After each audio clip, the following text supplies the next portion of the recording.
नमस्कार मित्रों, मैं एसपी भारद्वाज आपका पुनः स्वागत करता हूं। साप्ताहिक राशिफल में कल 22 तारीख से लेकर 30 जनवरी तक की चर्चा करेंगे। कुंभ राशि तथा कुंभ लग्न के लिए चर्चा होगी। दोस्तों, जैसा कि आप इस चार्ट में देख रहे हैं, ग्रहों की स्थिति कुछ इस तरह से रहेगी। इस अवधि में कोई बड़ा परिवर्तन नहीं होगा। जी हाँ दोस्तों, 30 तारीख तक देयर इज़ नो चेंज। यहाँ पर आपको बताना चाहते हैं, अगर आप पहली बार हमारे इस चैनल को देख रहे हैं तो यह वीडियो चंद्रमा के गोचर के हिसाब से होती है, जिसमें ग्रहों नक्षत्रों का प्रभाव समाहित करके हम आपके लिए विश्लेषण प्रस्तुत करते हैं। अंत में शुभ रंग, शुभ अंक, जेम स्टोन्स और उपायों की बात भी करते हैं, जिसे देखना सुनना मत भूलें। तो चलिए शुरुआत करते हैं। क्या कहते हैं सितारे। कल के दिन चंद्रमा दोस्तों राहु के साथ रहेगा 22 तारीख, बल्कि 23 तारीख तक यह सुबह तक रहेगा। 23 तारीख 8:33 तक।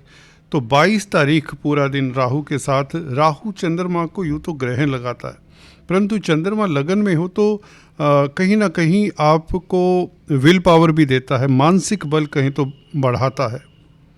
6th लॉर्ड है, क्योंकि छठे भाव का मालिक जब भी लगन में हो तो यह कहीं ना कहीं आपको चुस्ती भी देता है। और गुरु का प्रभाव होने से स्थितियां आपके लिए सहज ही रहेंगी। अधूरे कार्य समाप्त करने के लिए समय बहुत उत्तम रहेगा। आपका ऑरा, आपका मैग्नेटिज्म पॉजिटिव रहेगा। और पब्लिक डीलिंग करने वालों के लिए समय खास उत्तम रहेगा। फाइनेंस संबंधित कामकाज करते हैं, पैसे के लेन देन का व्यापार है, बिजनेस है, तो दिन उत्तम रहेगा। अगर आप किसी तरह के टीचर हैं, गाइड हैं, काउंसलर, कंसल्टेंट हैं, तो दिन आपके लिए खास रहेगा। आप अच्छे सलाहकार साबित होंगे।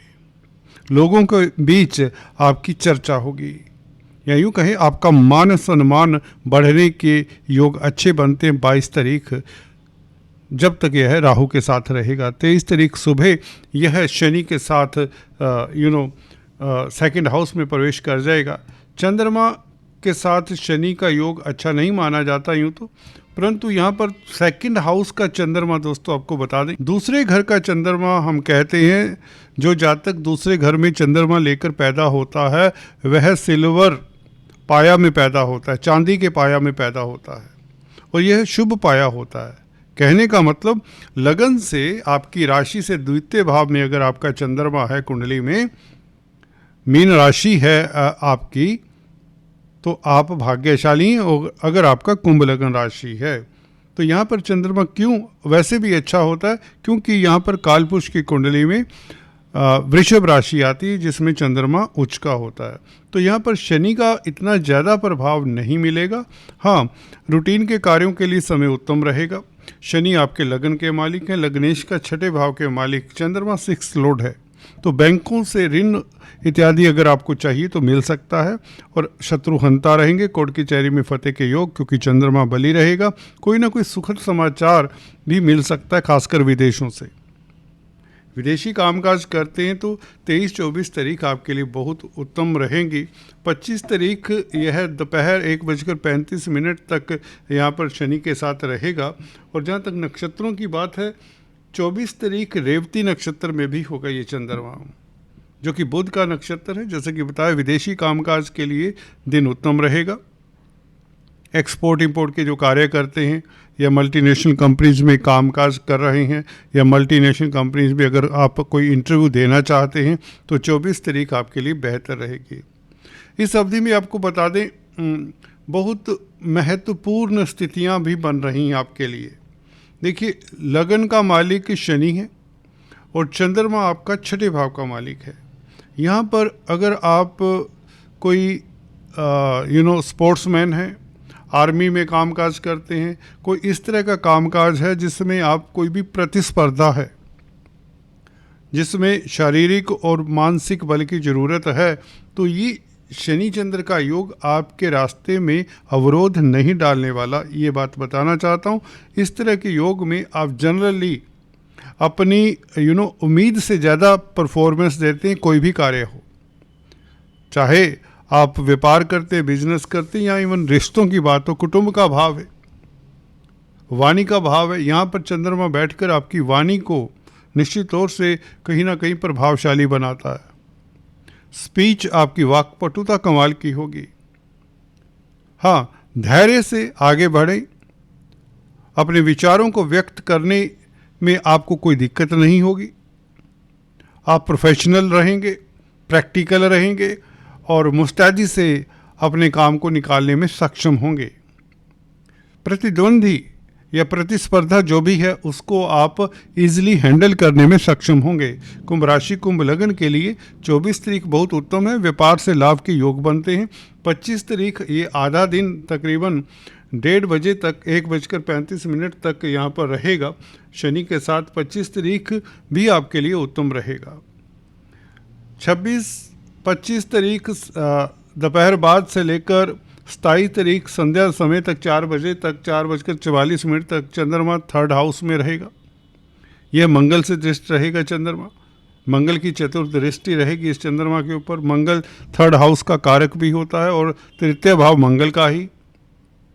जैसा कि देख रहे हैं मंगल की मेष राशि 3rd हाउस में पड़ती है, तो पराक्रमी रहेंगे, साहसी रहेंगे, कोई सुखद समाचार मिले। 3rd हाउस कम्युनिकेशन का भी होता है। बुध के साथ मंगल 12वें भाव में बैठे हैं, तो विदेशी कामकाज में सफलता, एक्सपोर्ट इंपोर्ट के कार्यों से सफलता और इन्फॉर्मेशन से किसी न किसी तरह का शुभ समाचार आपको मिल सकता है। आपकी प्लानिंग, आपकी योजना सिरे चढ़ती है। 25, 26 और 27 तारीख ये 2.5 दिन, 27 तारीख संध्या समय तक 4:44 तक आपकी स्कीमें, आपके प्रोग्राम सिरे चढ़ते हैं, मुकम्मल होते हैं। छोटी बड़ी यात्राओं के योग बनते हैं। आप साहसी रहेंगे। 100 बात की एक बात, आपका मानसिक बल अच्छा रहेगा। आप हल्के फुल्के रहेंगे, तनावों से मुक्त रहेंगे। दोस्त मित्रों का साथ मिलेगा, अड़ोसी पड़ोसियों का साथ मिलेगा। समय आपका अच्छा रहेगा। आप पिकनिक के मूड में रहेंगे। घर परिवार वालों के साथ आपका क्वालिटी टाइम बीतेगा। संध्या समय डाइन आउट के लिए आपके पास समय अच्छा होगा। किसी तरह की मीटिंग ऑर्गेनाइज करना चाहते हैं, कोई सेमिनार ऑर्गेनाइज करना चाहते हैं, तो ये दिन बहुत खास हैं। खासकर 25, 26 और 27 तारीख संध्या समय तक। अगर नक्षत्रों की बात करें तो 26 तारीख लव लाइफ के लिए भी बेहतर है। दोस्तों, किसी को प्रपोज करने का है तो बहुत उत्तम दिन है 26 तारीख। जी हाँ दोस्तों, आप का पार्टनर के साथ समय अच्छा बीतेगा। लाइफ पार्टनर हो या अदरवाइज कोई भी आपका मित्र रिश्तेदार हो, आपका समय बहुत उत्तम बीतेगा। 26 तारीख आपके लिए बहुत उत्तम है। जहाँ तक दाम्पत्य जीवन की बात करें, 26 तारीख दाम्पत्य जीवन भी बहुत उत्तम रहेगा। भरनी नक्षत्र में चंद्रमा होगा 26 तारीख को। शुक्र दोस्तों 12वें भाव में। जी हाँ, विदेशी कामकाज के लिए अच्छा है। अगर आप कॉस्मेटिक्स, रेडीमेड गारमेंट्स या सौंदर्य प्रसाधनों में डील करते हैं तो आपको कोई नई डील मिल सकती है। व्यापार के लिए अच्छा समय है 26 तारीख का। भरनी नक्षत्र का चंद्रमा 27 तारीख भी उत्तम ही है, क्योंकि कृतिका नक्षत्र में चंद्रमा होगा 4:44 तक। जब तक चंद्रमा यहाँ पर होगा तो सूर्य के नक्षत्र में, सूर्य 7वें भाव के मालिक है, तो पार्टनरशिप में जो कामकाज करते हैं उनको सफलता मिले और अदालती मसलों में भी आपकी जीत होती है। सरकारी क्षेत्र से आपको लाभ होता है, कुछ समाचार मिलता है। इलेक्ट्रॉनिक प्रिंट मीडिया में कामकाज करते हैं तो स्थितियां आपके अनुकूल रहेंगी। आपका प्रभाव क्षेत्र देखने वाला होगा। जी हाँ दोस्तों, किसी तरह की दुविधा है उसको आप पार पा ही लेते हैं। संध्या समय तक कुछ इस तरह की स्थिति रहेगी ग्रहों की। और अगर हम बात करें 28, 29 तारीख संध्या समय तक 6:30 तक वृषभ राशि में चंद्रमा उच्च का। जी हाँ, ये बहुत अच्छा चंद्रमा। यहाँ पर चंद्रमा दिग्बली भी होती है और एक्साल्टेड भी है। चंद्रमा 28 तारीख की अगर बात करें, रोहिणी नक्षत्र में, अपने ही नक्षत्र में होगा। इससे बेहतर क्या स्थिति हो सकती है चंद्रमा के लिए दोस्तों? एक तो दिग्बली चंद्रमा, डायरेक्शनल स्ट्रेंथ होती है। वृषभ राशि में चंद्रमा के पास उच्च का हो गया। और दोस्तों कमाल की स्थिति ये है देखने वाली, ये केंद्र में है, 4th हाउस में चंद्रमा मन स्थान में है, अपने ही स्थान पर है। यहाँ पर आप चैलेंजेस को बहुत आसानी से हैंडल करेंगे। आपका करिश्मा दिखने वाला होगा। आपके कॉन्फिडेंस में यकायक वृद्धि होगी। पब्लिक डीलिंग के लिए बहुत अच्छा समय है। मार्केटिंग के लिए अति उत्तम समय है। 28 तारीख रोहिणी नक्षत्र में, अपने ही नक्षत्र में ये चंद्रमा कमाल की स्थिति पैदा करता है। प्रॉपर्टी के मैटर्स को डील करने के लिए बहुत उत्तम समय है। पेरेंटल प्रॉपर्टी को लेकर किसी तरह का कोई दिक्कत है तो कोई सुखद समाचार मिल सकता है। अगर आप मेडिकल क्षेत्र में, हॉस्पिटल्स में कामकाज करते हैं तो दिन बहुत उत्तम रहेगा। 28 और 29 तारीख संध्या समय 6:30 तक, जब तक चंद्रमा यहाँ पर रहता है, उच्च का चंद्रमा, ये लाजवाब है। और इसी तरह से 30 तारीख दोस्तों, 29 तारीख संध्या समय से गुरु के साथ मिल जाएगा और पूरा 30 तारीख यहाँ पर गुरु के साथ पंचम भाव में मिथुन राशि में चंद्रमा रहेगा, तो ये बहुत उत्तम रहेगा। गज केसरी राजयोग बन जाता है। प्रतिष्ठा के लिए 30 तारीख बहुत अच्छा है। 29 तारीख संध्या समय किसी तरह की पार्टी में जाना चाहते हैं, किसी तरह का सेमिनार ऑर्गेनाइज करना चाहते हैं या अपने स्टाफ को कुछ गाइड करना चाहते हैं, तो संध्या समय 29 तारीख का भी बेहतर है। 30 तारीख तो लाजवाब है। यहाँ पर गुरु के साथ चंद्रमा गज के श्री राजयोग के चलते आपका प्रभाव क्षेत्र बढ़ेगा। आप कुछ न कुछ धार्मिक भी रहेंगे। चैरिटी करने से खास आपको लाभ होगा। 30 तारीख को किसी ब्राह्मण का आशीर्वाद लेते हैं तो बहुत उत्तम, खासकर अगर आपकी जुपिटर की गुरु की दशा, अंतरदशा या प्रत्यंतर दशा है, जिससे आपके अधूरे कार्य संपन्न होंगे, तनावों से मुक्ति मिलेगी। चंद्रमा गुरु के साथ हो वैसे भी मन हल्का फुल्का रहता है, आप खुश रहेंगे, लाभ होगा। किसी भी प्रतिस्पर्धा या किसी भी प्रतिद्वंदी से आप आगे निकल जाएंगे। कोई भी बिजनेस करते हो, कोई भी व्यापार हो, कोई भी नौकरी हो, आपका परचम लहराएगा। साफ सी बात है। 30 तारीख आपका बहुत अच्छा दिन है। आपका प्रभाव क्षेत्र देखने वाला होगा और मान सम्मान समाज में बढ़ेगा। आपको उच्च पद तक मिल सकता है। ग्रहों की स्थिति कुछ इस तरह से है कि आपका सम्मान बढ़ने के योग बनते हैं। ये था मोटे तौर से चंद्रमा का गोचर। क्या कहते हैं दोस्तों, इस सप्ताह आपके lucky number, lucky colour, gemstones के बारे में बात करें। दोस्तों, अक्सर हम बात करते आए हैं। अगर आप पहली बार हमारे चैनल पर आए, आपसे निवेदन भी है, कृपया सब्सक्राइब करने के पश्चात बेल आइकन दबा दें और इसी तरह की जानकारी हम आपको पहुंचाते रहेंगे। दोस्तों, लकी नंबर की बात करें तो अगर आप स्पेकुलेशन का कामकाज करते हैं तो साप्ताहिक ये जो हम गोचर की बात करें बहुत अच्छा है। खासकर स्पेकुलेशन के लिए 22-23 तारीख बहुत अच्छा है। 25 और 26 तारीख भी उत्तम है। एनीवेज, आपके लिए लकी नंबर रहेगा 4, 13 और 31। कलर की बात करें तो आपके लिए लकी कलर रहेगा दोस्तों रेड। जेमस्टोन्स आपके लिए बनता है नीलम। नीलम धारण करने से पहले इसे टेस्ट जरूर करें, क्योंकि ये रिस्की स्टोन होता है। ये ऐसा माना जाता है, ऐसा देखा भी है हमने, व्यक्ति को फर्श से अर्श तक पहुंचाने की काबिलियत देता है व्यक्ति को।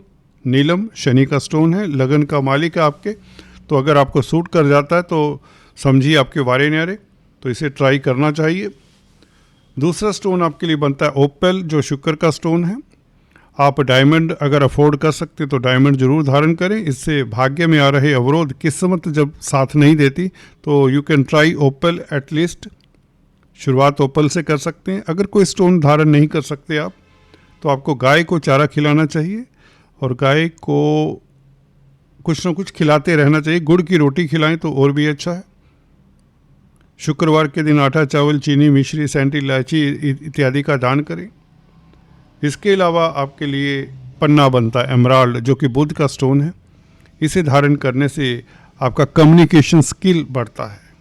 अगर आप पब्लिक डीलिंग का कामकाज करते हैं तो आपकी तार्किक शक्ति बढ़ती है, आपकी मेमोरी, आपकी याददाश्त अच्छी होती है, नींद अच्छी होती है। और स्पेकुलेशन का कामकाज करते हैं या ट्रेडिंग करते हैं, किसी तरह की व्यापारी हैं किसी तरह के भी, तो आपके लिए बहुत उत्तम रहेगा। पन्ना ग्रीन कलर का स्टोन होता है, बुधवार के दिन धारण किया जाता है। इसे आप ट्राई कर सकते हैं। दोस्तों, आज इतना ही। फिर से मिलते हैं, तब तक के लिए have a nice time. Please do subscribe, like and share. Thanks for watching this video. God bless you.